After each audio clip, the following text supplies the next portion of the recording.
Friends, welcome to our YouTube channel, Haub Ki Dastak. This story isn't from a movie, nor is it lifted from a book. It's a true account of a path where even the mountains don't remain silent after nightfall, where the road not only provides a journey, but also tests a person's courage and faith. Today I'm going to tell you about a night on the Kashmir Highway that my helper Imran and I will never forget. I'm a Sikh truck driver and Imran is a Muslim. Our job was simply to drive. But that night the road showed us something that made people question their very existence. The army had clearly told us not to travel on this road at night, but compulsion led us forward. And what we saw and felt wasn't just fear. It was the shadows of memories that still linger on this highway. This story isn't about bloodshed or violence. It's about the fear that silently accompanies us, seeping into our breaths and forcing us to take a last look back before leaving us at our destination. So friends, if you enjoy hearing true, scary stories, then stay with us until the end. And this night on the Kashmir Highway isn't just mine. It's the story of every person who has traveled through the mountains at night. My name is Harpreet Singh. I've been driving a truck for the past 15 years, and there's hardly a road in India where my truck hasn't traveled. But the uneasiness I felt that day as I set out on the Kashmir Highway was something I'd never felt before. It was morning, but even the sunshine felt cold among the mountains, as if a strange silence lingered in the light. My driver was Imran, a thin, soft-spoken, simple boy who prayed.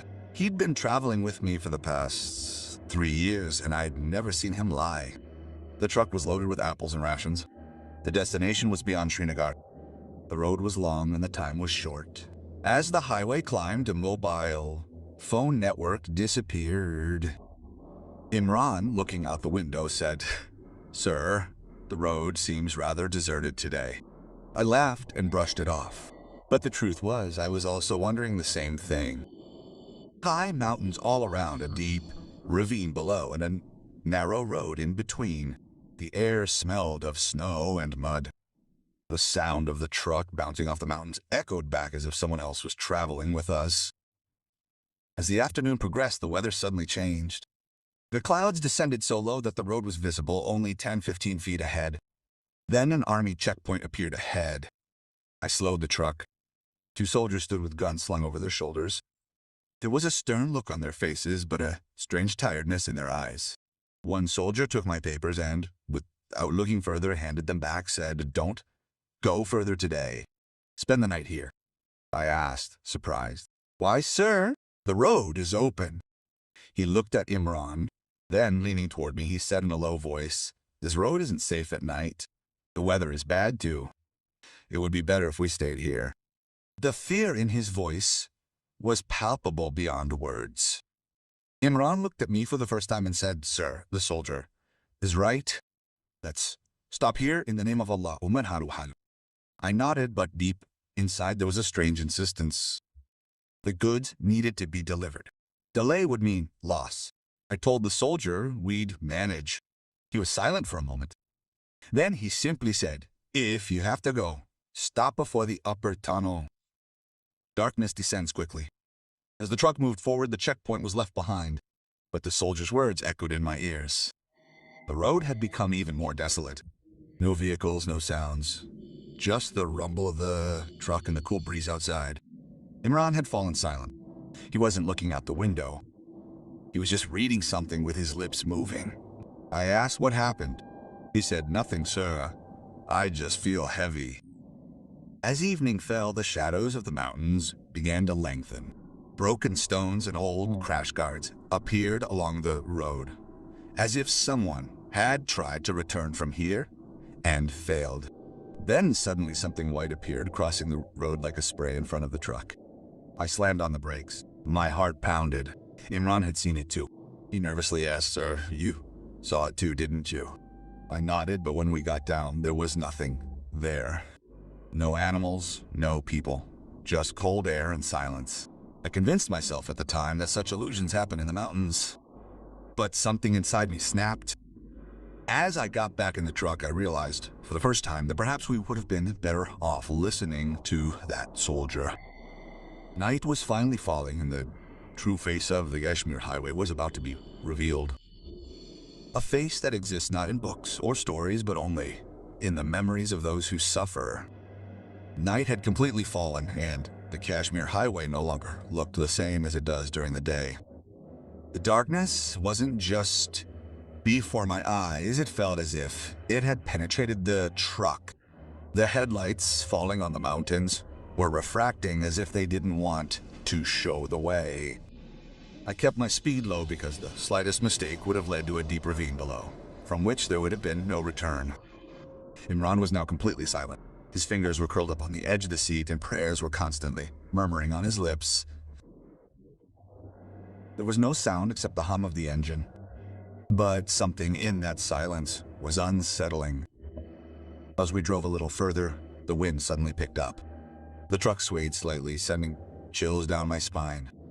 It wasn't as if I hadn't seen a storm before, but there was something different about the air here, as if someone was breathing. The wind whistling against the mountains made a whistling sound.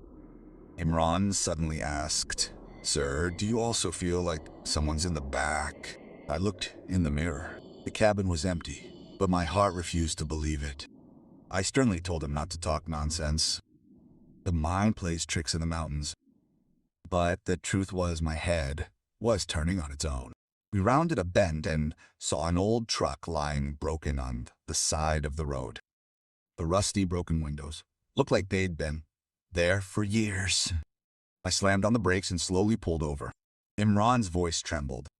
He said, "Sir, there's no one in this truck." But why did it feel like someone was watching us? I looked out the window. Nothing was clear in the darkness. Just mountains, rocks, and a thin layer of snow. But my heart was pounding. As we drove forward, the mobile signal suddenly came on for a moment and then vanished. At that very moment, the truck's radio started crackling. A voice without any channel began playing automatically. I tried to turn it off, but it wouldn't. It just sounded like wind and occasional whispers. Imran said, frightened, "Sir, turn it off. This doesn't sound right." As I pressed the button, the radio suddenly went silent.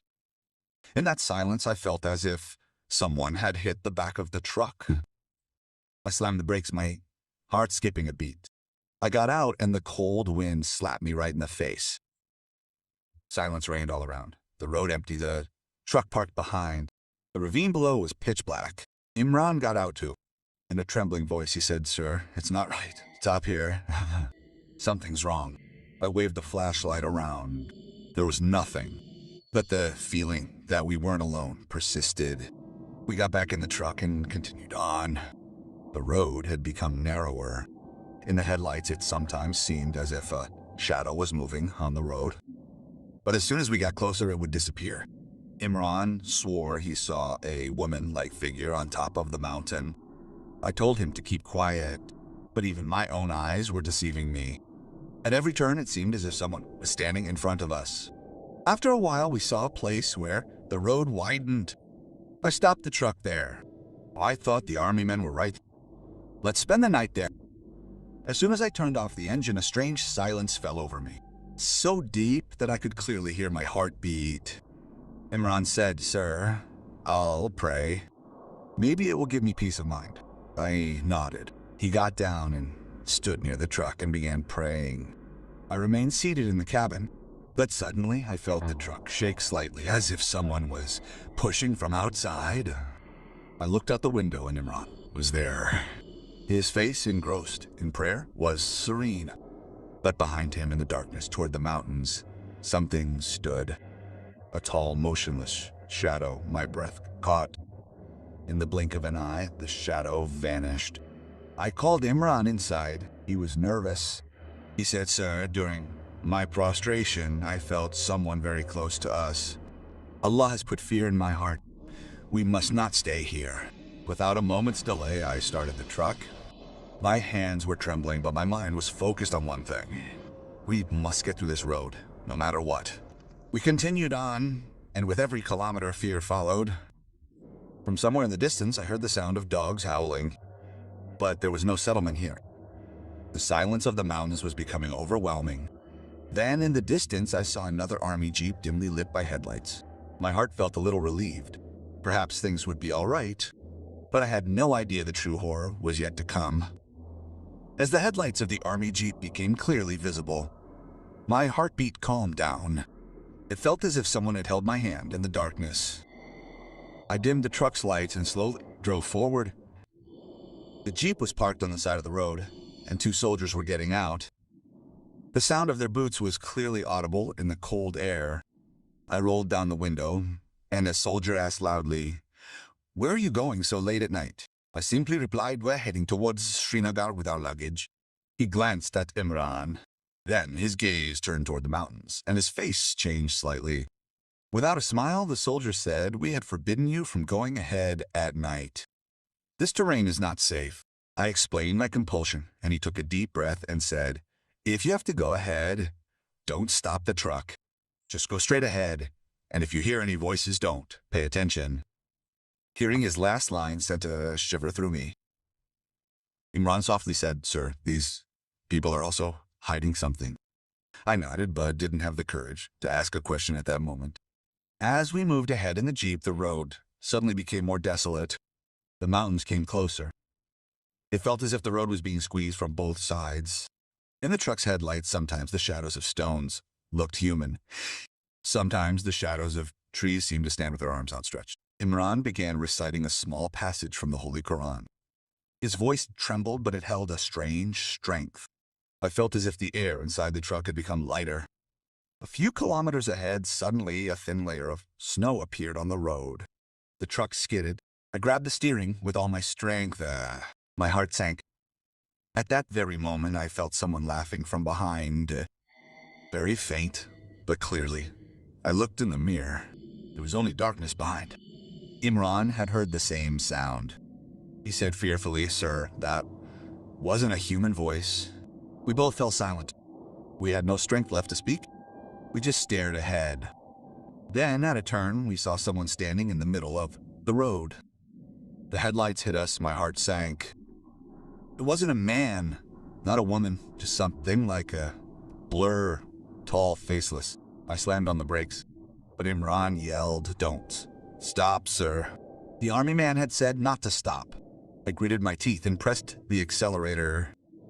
As the truck passed the fog of the cabin, suddenly grew cold. The glass windows began to freeze. I felt as if someone had whispered my name. "Harpreet?" My eyes welled up. Imran began reciting the Ayatul Kursi aloud. With his voice, the cold gradually subsided. I didn't dare look back. After a short distance, I parked the truck on the side. My limbs were numb. Imran was also drenched in sweat. He said, "Sir, I had heard from the elders of Kashmir as a child that some roads are not trodden by the dead. Their memories linger, and those memories haunt the night." Hearing him, I remembered the broken truck we'd seen earlier. Now, I was convinced that this wasn't just a road. It was the pain left behind by someone felt by every passerby. But we still had to go. There was no point in turning back. I started the engine and silently chanted the name of Waheguru. Imran also said Amin. The faith in two different paths, but the fear was the same. The sky was beginning to clear a little ahead. A faint light was visible somewhere in the distance. Perhaps a camp or a tunnel. A small glimmer of hope, but my heart knew that the Kashmir highway had yet to show its true colors. The faint light ahead slowly began to clear, and I realized it was the mouth of a tunnel. The tunnel, cut through the mountains, looked like a wound, filled with darkness and cold. I slowed the truck down further. My heart told me to stop here, but my mind kept thinking that if I crossed this tunnel, perhaps the most difficult part would be behind me. Imran said softly, "Sir, something doesn't feel right inside the tunnel." He hadn't even finished speaking when the truck's meter needle suddenly dropped and the engine sound faltered. I pressed the clutch and the accelerator, but the truck, as if stubborn, stopped right at the tunnel's mouth. The whistling of the wind outside grew louder, and suddenly the silence inside became so heavy that even breathing felt difficult. Imran panicked and said, "Sir, don't. Turn off the engine. It's not safe to stop here." But the next moment the engine shut off on its own. With a jolt, all the lights went out and we both sat in darkness. In that darkness, the sound of my own breathing seemed terrifying. From outside, inside the tunnel, I heard a footstep like bare feet, treading on stones. Imran held my hand tightly. His hands were as cold as ice. He whispered, "Sir, the sound is getting closer." I tried to turn on the flashlight, but it seemed the battery had run out. Only a faint light came and then it went out.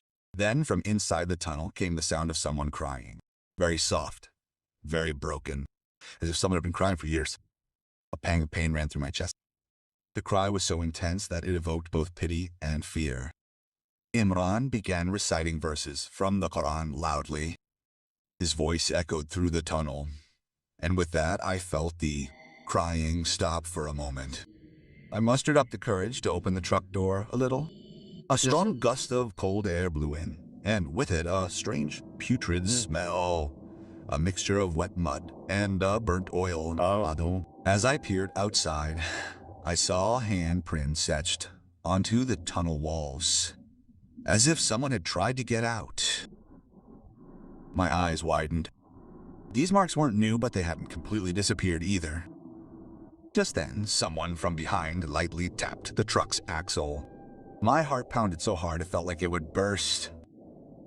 Imran yelled, "Sir, don't look outside. Don't let whoever is there get in." But the driver in me, determined to drive at all costs, forced me to make one last attempt. I turned the key. Once, twice. On the third try, the engine coughed and suddenly started. As the lights came on, I looked in the mirror. There was nothing behind me. Not a person, not a shadow. Only the darkness of the tunnel. But the feeling that someone was watching us was still there. I drove the truck forward without stopping. As we entered the tunnel, the sounds changed. The truck's echo multiplied, and with each echo, it seemed as if someone else was also walking. As we reached the middle of the tunnel, Imran's voice became faint. He said, "Sir, I hear someone in my ears telling me to go back. This is not your path." I didn't answer him. I just held on tightly to the steering wheel. I kept chanting the name of Waheguru in my mind, praying with every second that this tunnel would end. Finally, light appeared ahead. The other end of the tunnel was like dawn after darkness, like air returning to life after a breathless existence. As we emerged, we both took a deep breath together. There was open air outside. The sky was clear, but my heart knew that what we felt inside the tunnel would never leave us. We moved forward, but the fear had changed. It didn't scream. It walked silently with us. As soon as I emerged from the tunnel, I thought the road would become easier. But that night, the Kashmir Highway repeatedly reminded me that every peace here is short-lived. The mountains receded slightly, revealing an open plain. The road was straight, but the strange thing was that even in such a vast area, there was no light. No dhabas, no houses. Just the cold land stretching as far as the eye could see, and the icy wind blowing across it. The truck's headlights cut through the plain, and every now and then, it seemed as if the light touched something and then bounced back. Imran took a deep breath and said, "Sir, I'm feeling a little nervous here." Even after exiting the tunnel, his mind remained unrelieved. I looked at him. I could clearly see the dark circles under his eyes. Fear had worn him down. I encouraged him, saying, "Let's walk a little further. We'll find a settlement or an army camp ahead." But the truth was, my own words seemed hollow. After a few kilometers, I suddenly saw some structures on the side of the road. At first, I thought it might be an old military outpost. But as we got closer, I realized it was a small settlement. 3 or 4 mud houses, traces of burnt-out fires, and a broken pole in the middle. Surprisingly, even At such a cold and late hour, there was no light. But as our truck approached, I felt many eyes watching us. I slowed down. Perhaps I could ask someone for directions. But Imran almost begged me, "Sir, don't stop here. This isn't a safe place." I agreed and was about to move the truck forward when suddenly a man standing on the side of the road raised his hand. The man was tall, with a woolen cap on his head and a torn coat on his body. But his eyes shone strangely in the headlights. I slammed on the brakes, perhaps out of humanity, perhaps out of fear. The man approached us slowly. There was a strange stiffness in his gait, as if his feet weren't touching the ground properly. He said in a very low voice, "It's too late. Don't go any further." I asked him why. He pointed towards the mountains and said, "No one spends the night here." His words landed directly in my heart. Upon seeing the man, Imran bowed his head and began to move his lips. Later he said that at that moment the only thought in his heart was, if this man is even human, there's something else behind him. I asked the man if he could get any help. Without answering, he simply looked inside the truck, looked at Imran, and smiled slightly. It was a smile devoid of any familiarity. It was just emptiness. Without thinking much, I started the truck and drove on. When I looked in the rearview mirror, the man was standing there. But now, behind him, I saw two more figures standing there, absolutely still, completely silent. My heart began to pound. Imran said in a trembling voice, "Sir, did you see those people not moving?" I didn't reply because I was thinking the same thing. As we moved away from the settlement, the air grew colder, and then I realized a strange smell had filled the truck. The same smell we'd smelled near the tunnel. Wet mud and burnt oil. Imran said, "Sir, it feels like someone's walking alongside us."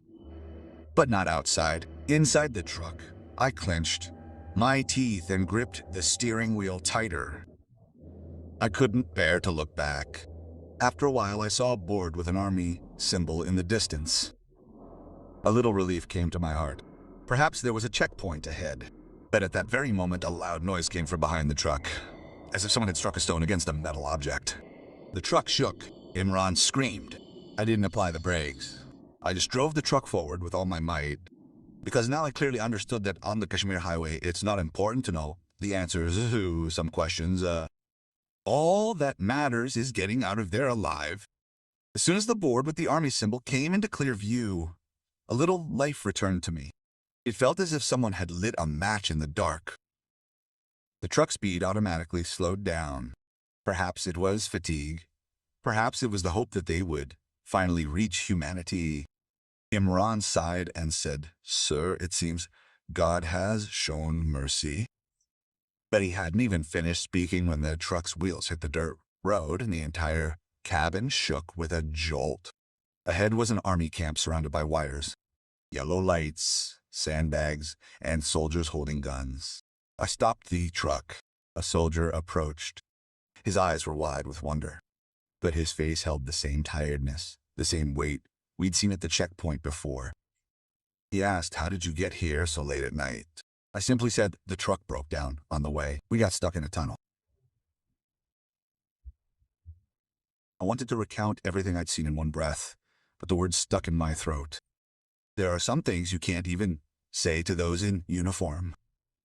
The soldier looked at the documents and, looking at Imran, asked, "Which way did you come?"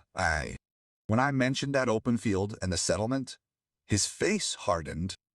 He gestured to the officer standing behind him. The officer approached. He wasn't very old, but his eyes reflected years of experience. He said in a very calm voice that no one stays there at night. That settlement had been evacuated years ago. I asked, "Then who were those people we saw?" The officer remained silent for a moment. Then he said, "On some roads it's not people, but their stories."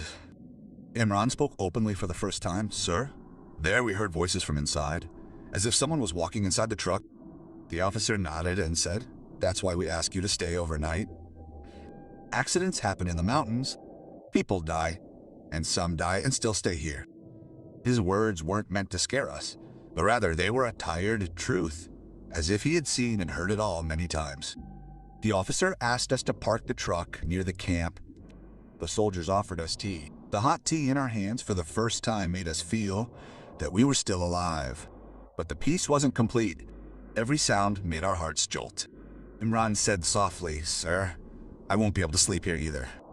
I explained to him that at least we weren't alone here. It was late in the night when suddenly the dogs outside the camp started barking loudly. The soldiers became alert. Their guns were readied. The officer got out and stared into the darkness. I thought I would see that shadow again. But nothing happened. The barking stopped on its own after a while. The officer came in and said, "We should leave as soon as morning comes. During the day, this road is just a road. At night, it becomes a forest of memories." As we started the truck in the dim morning light, Imran looked back at the mountains and said, "Sir, these mountains seem alive at night. During the day, they're just stones." I nodded because I was beginning to believe it too. As we moved forward, the air wasn't as putrid.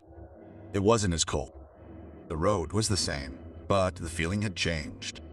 In the daylight, the open field where we had seen the settlement was now completely empty. No houses, no people, just broken walls and old footprints on the ground. Imran looked at me and said nothing, but his eyes held a question that no one could possibly answer. The truck kept moving. The wheels kept turning, and I realized that some journeys don't end when we reach the destination. They continue to move within a person. The morning light had now spread widely, but on the Kashmir highway even, that light seemed like an unfulfilled hope. The sun peeked from behind the mountains, its rays piercing the snow and stinging my eyes.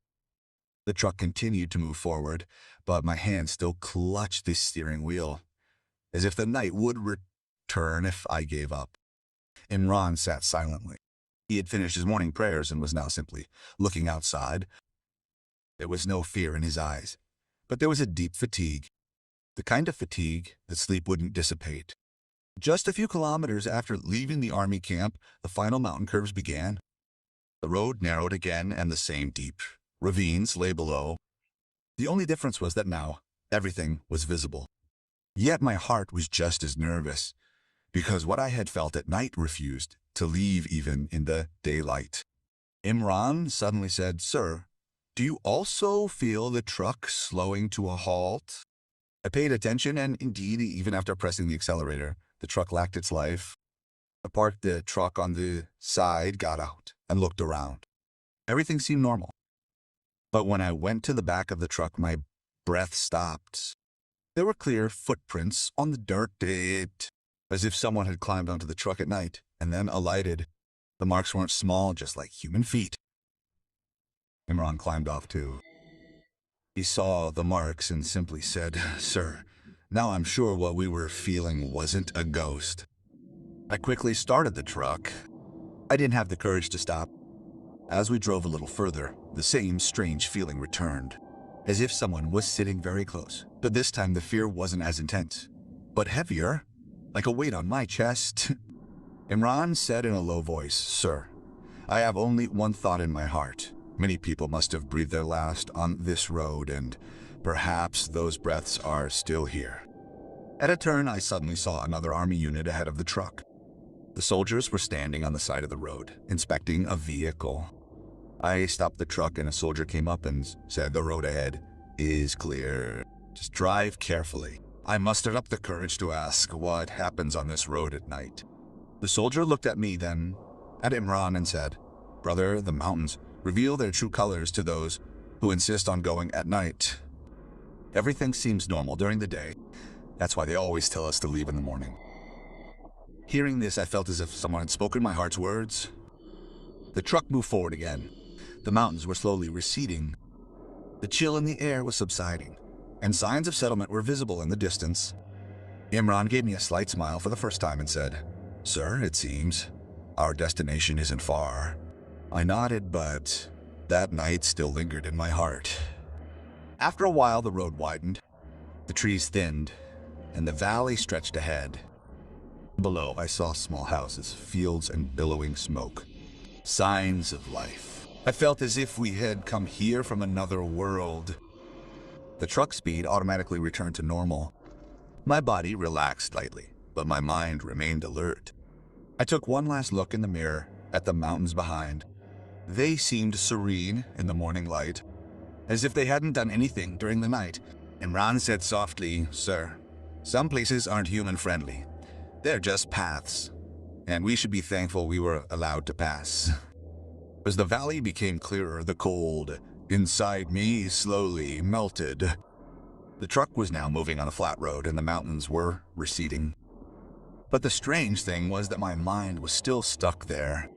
At every turn, in every side mirror, I felt as if that night would come back to me. Imran looked out the window and said, "Sir, there's no fear in the air here anymore." I heard him, but didn't respond because I knew that fear never exists in the air. It settles within. We approached a small town where the morning bustle had begun. Shops were opening. People were going to work, and the voices of children were audible. Seeing all this brought peace to my heart, but within that peace, there was also a strange sting, as if we had returned from a place whose events no one here would understand. The sound of the truck's tires no longer bounced off the hills. It echoed down the straight road, reminding me again and again that we had indeed moved on. Imran suddenly said, "Sir, please take another look at the pole. Something doesn't seem right to me." I parked the truck, got down, and went towards the pole. Everything seemed normal. But when I pulled the tarpaulin slightly, my fingers froze. Someone had drawn lines on the wooden planks inside, as if someone had been sitting inside and touching the walls. The lines weren't fresh, but they were clearly visible. Imran was standing behind. He looked and, without saying anything, lowered his gaze. I covered the tarpaulin again and started the truck. There was no point in asking questions now. What if I got answers? Some things just travel with me. They don't come to be explained. As I drove on, I remembered the army officer's words. At night, this road becomes a forest of memories. Now I understood what he was trying to say.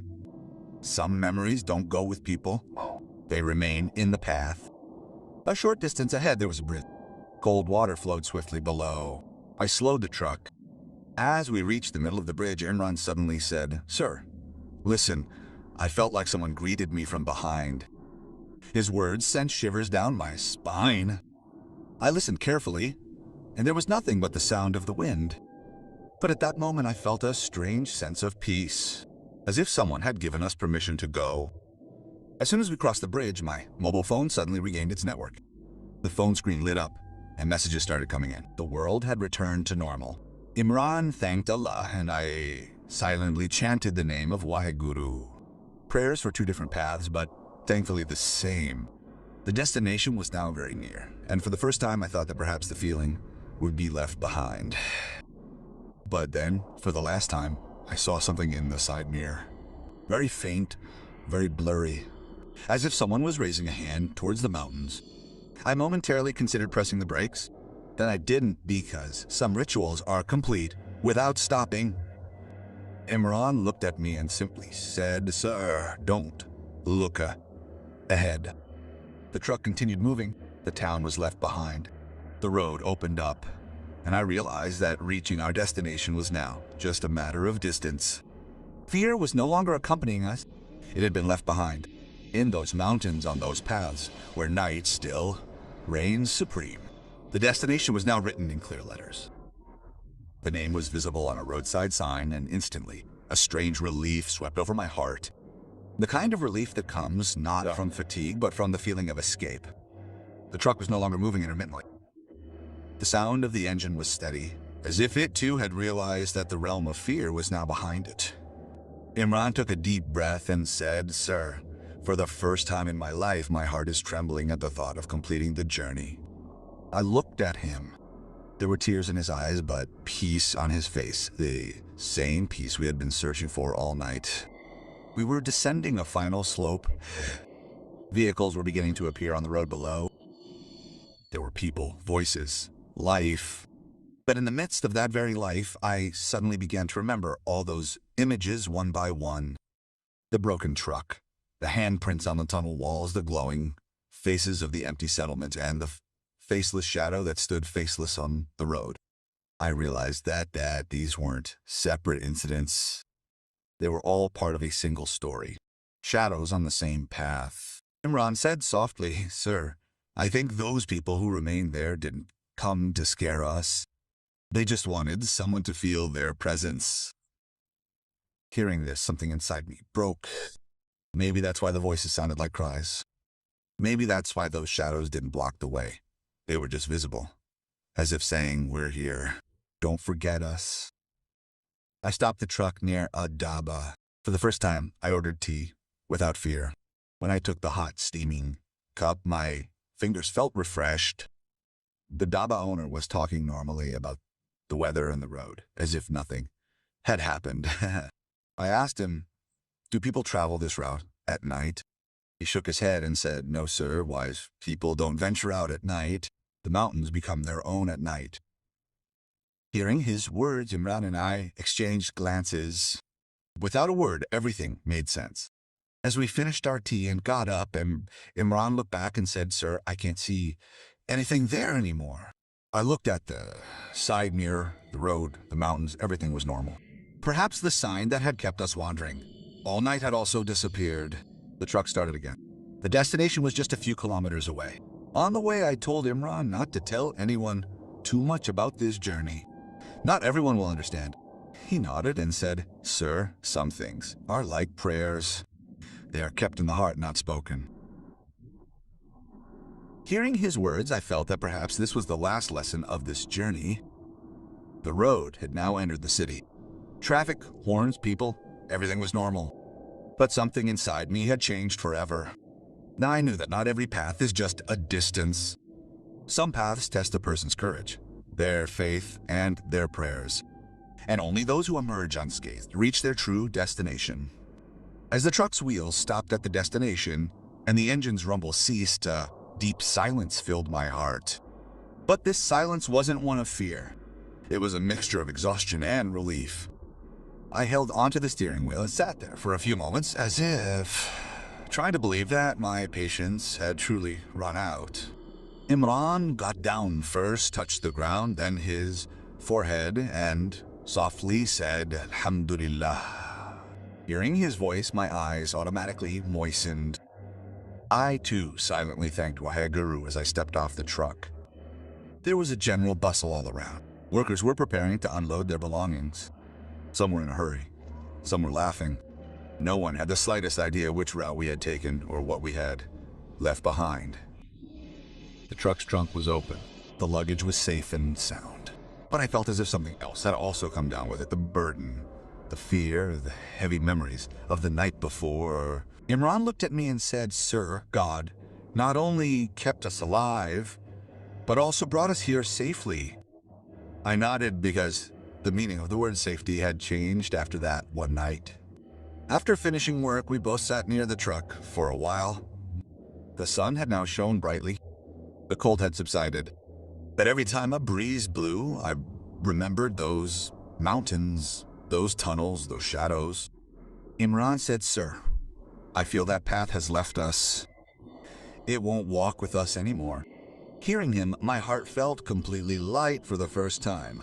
Perhaps some journeys really do end here. Before evening, as we were preparing to return, I took a last look at the truck. There was no mark, no trace, nothing, as if the night had erased its own evidence.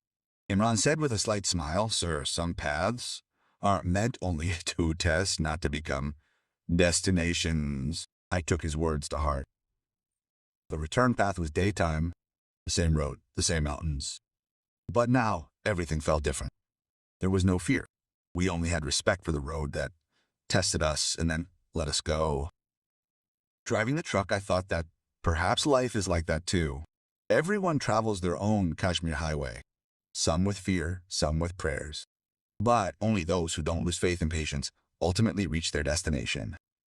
Even today, when I hear about night on a mountain road, my heart automatically becomes heavy. And I simply tell new drivers, don't fight the road. Understand it. Listen to it. Not every warning is unfounded, and not every darkness comes only to scare us. Sometimes it comes to bring us back alive. This was Imran, and I'm truly grateful. That night on the Kashmir highway broke us and united us. And it left us with the realization that whether one is Sikh or Muslim, no matter what language one prays, when the road is dangerous, there is only one savior. And reaching the destination safely is the greatest gratitude.